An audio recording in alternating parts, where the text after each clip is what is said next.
Every year, over 2.6 million workplace injuries are reported in the U.S. Approximately 20,000 workplace injuries involve amputations, impacting workers' lives forever. At DeBra Kuempel, safety isn't just a priority, it's a necessity. Behind every statistic is a story, a person, a family. These are the voices of our team. Their stories serve as powerful reminders as to why our commitment to safety must remain unwavering. This is not about placing blame. It's about education. It's about understanding how taking your eye off the ball during common tasks, even if it's just for a moment, can change a life.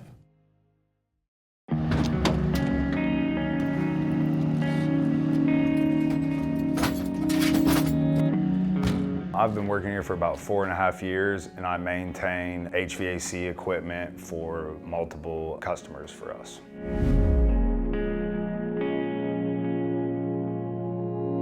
And on the third or fourth belt, when I was putting the belts on, the belt just took my hand. There was no power on it, locked out, tagged out, and everything. Just the force just took my hand through the pulley. And I've done this before where it's went through and nothing's happened, but this time it took my finger and it broke my middle finger. And it just took my hand with the force and pulled it out, and my finger was gone and my middle finger was broken.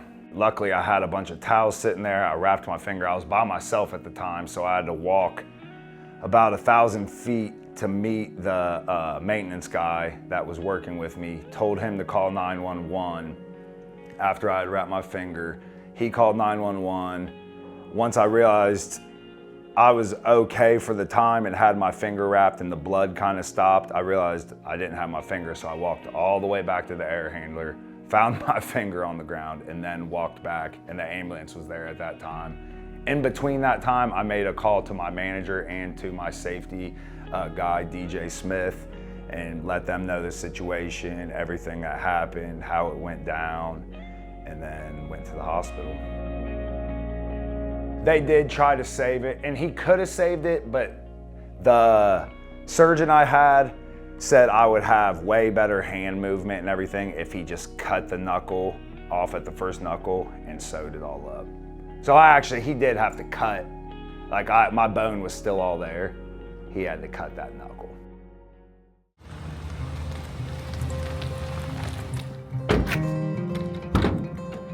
Basically what we have is we have a PM contract with the company, and we go in and we PM the units. We look for things that are broken on the unit or things that are not operating properly.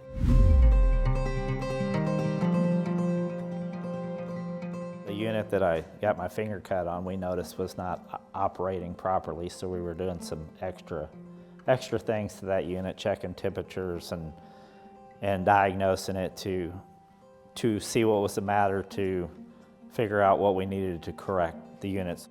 One of the big things we do is we clean the condensing coils on the unit to make sure that the scenario before you look at it is perfect. It's got a good clean coil. You eliminate any kind of problems that you can have with the unit while you're diagnosing it with the temperature clamps. The condenser coil was kind of hot, so that's a trigger sign that it's not running properly. So that's when you wash the coil, make sure you get all those steps out of the way so that you can re-diagnose the temps and the pressures of the unit. And anyways, after washing the coil, I took my gloves off and laid them up on top of the unit so they could dry.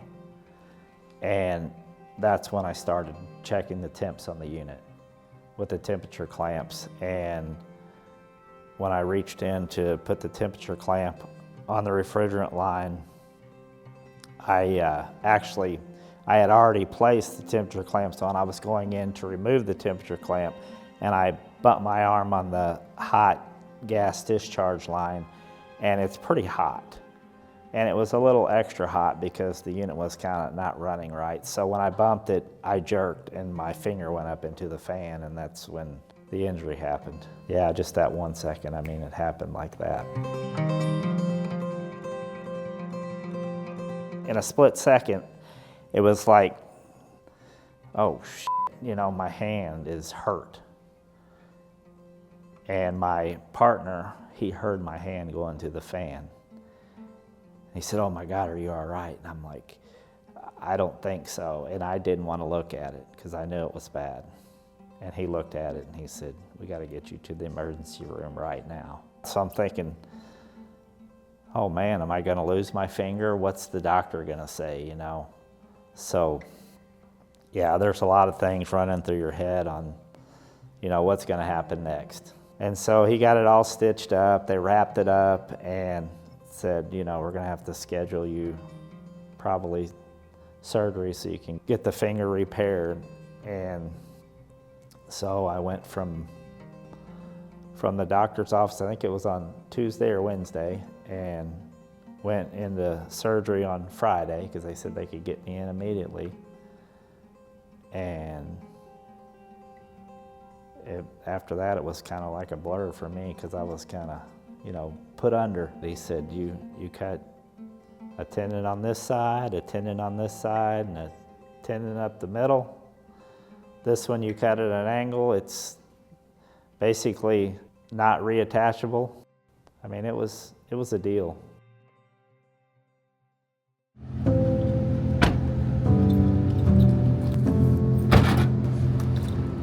I was removing a steam trap off of a radiator.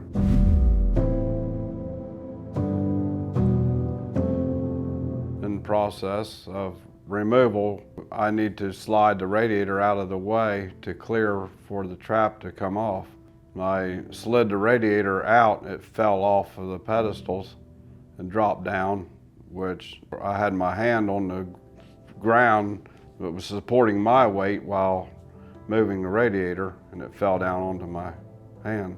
I pulled back and it literally ripped the finger section of the glove completely off, so it remained under the radiator. I've decided pretty quickly that this injury was more than something that I could take care of myself right here, so I sought out help from the customers. There was a helper nearby, but I just yelled out to them, and then we went to the front office of this school. There is a state of shock. You don't really know what to do. Fortunately, I was at a place where they had excellent staff that handled the situation perfectly, and I'm thankful for that.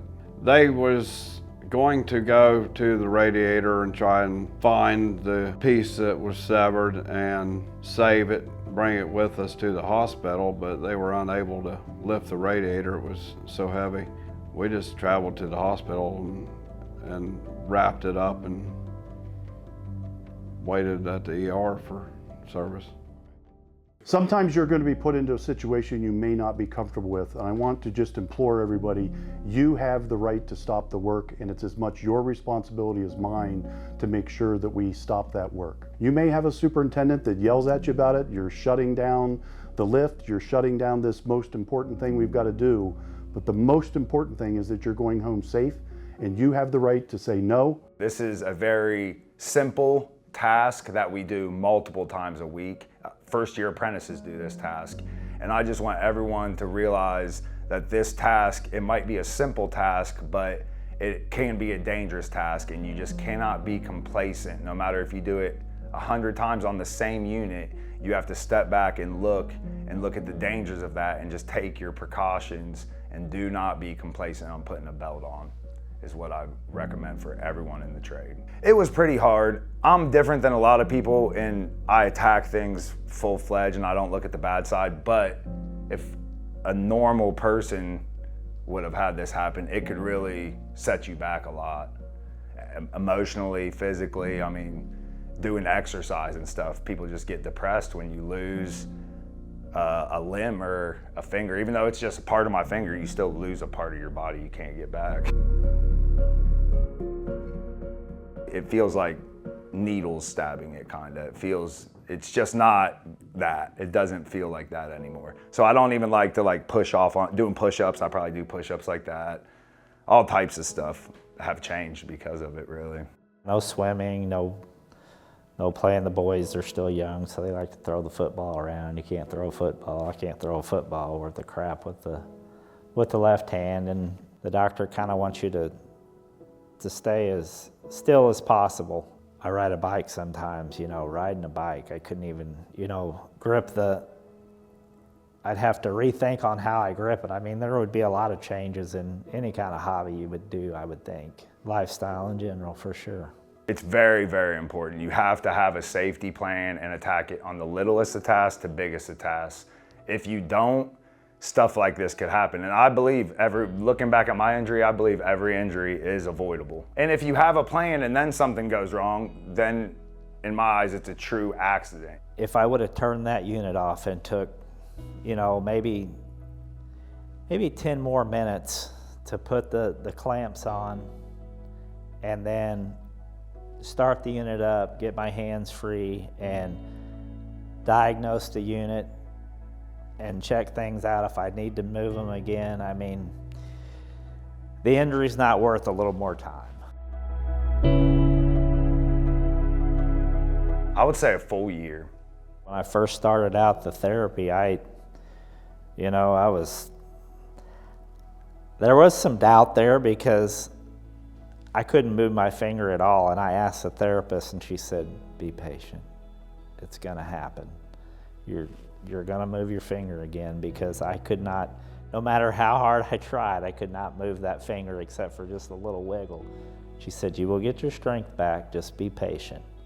And she was right, it eventually came back. But yeah, I was doubtful. There's always a possibility that you're not gonna get that finger back to normal again. I was still visiting the doctor for 6 months.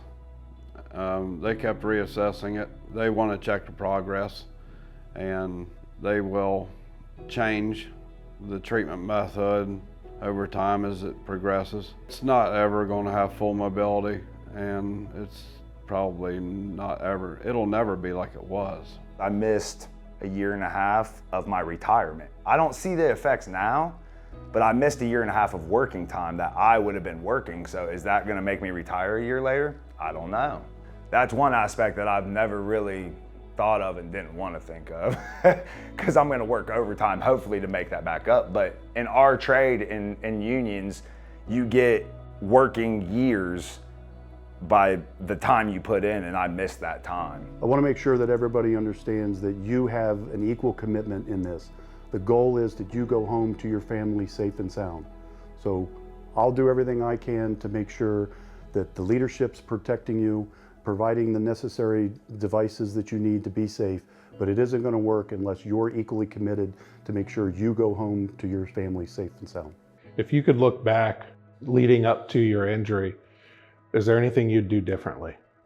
Sure, the weird thing about it is, of course, we were just doing the typical PM checks, and we had the unit shut off previously, and we checked the belts and the shifts. We even had a lock on the disconnect, because that's what we do to lock out the blower and all that stuff.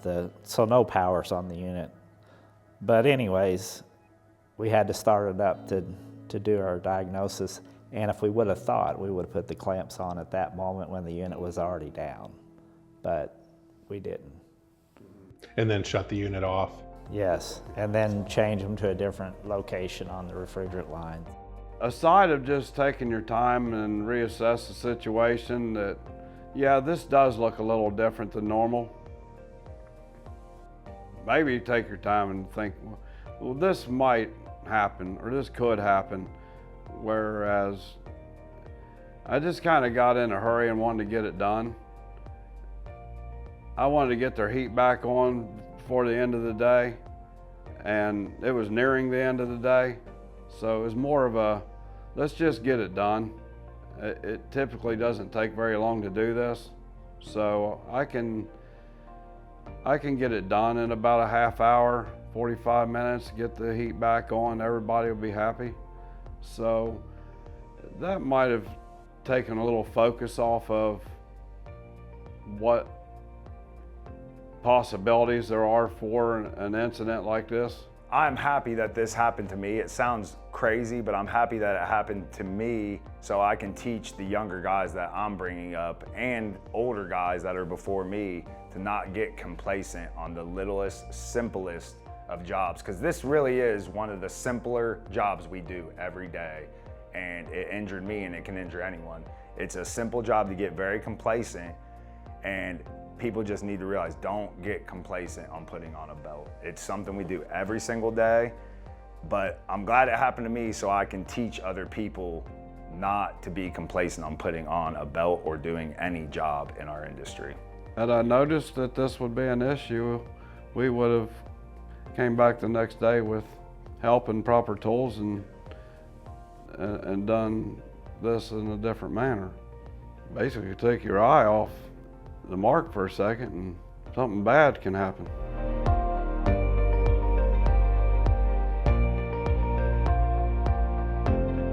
I don't think there is a more powerful message than hearing our coworkers talk about these injuries they have suffered. The most shocking part is they were all doing tasks that we label as low risk and routine work. This is why we talk so much about complacency in the workplace. We let our guard down for just a few seconds and we can suffer a life-changing injury or an injury that takes several weeks or months to heal from. We work in a field where things are constantly changing and we must always stay focused. Let's all challenge ourselves to push away the complacent mindset, eliminate the shortcuts, and constantly think what can go wrong with this task.